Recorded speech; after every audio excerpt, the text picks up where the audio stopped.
The Bank of Middleton was well known back in those days for its bank robberies. They were robbed like 5 different times in 4 years in the late 1940s and early 50s. Matter of fact, every one of those robberies made headlines. And every time that bank was robbed, it never turned out well for the bank robbers. During one bank robbery, my grandfather made sure that all the employees went inside the vault.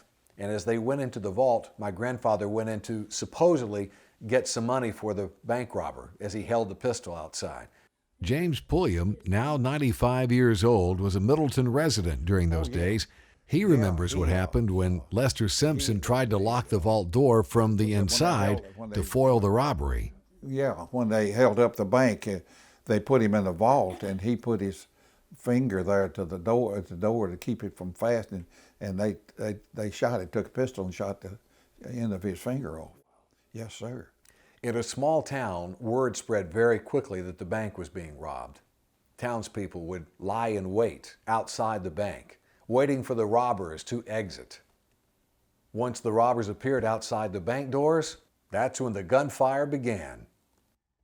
The last bank robbery in 1952 began when this man, Mr. Thomas Madden, was carjacked in downtown Memphis by Robert Bondurant and forced to drive to Middleton. My father, Francis Simpson, picks up the story. The last one we had was Mr. Bondurant, and he came out and robbed a bank. And he ran out the door. He had brought another man with him, and who didn't have anything to do with it. And he ran out the door, and Granddaddy ran out and got his gun and went and shot at him 3 times and hit him once. And then the merchants and all had shot the tires off the car.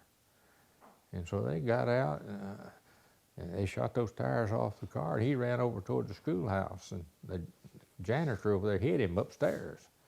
And they finally coached the janitor and telling him where he was. And they found him upstairs behind a pile of lumber. While Middleton, Tennessee may seem like a sleepy little town these days, that hasn't always been the case. And we have the newspaper clippings to prove it.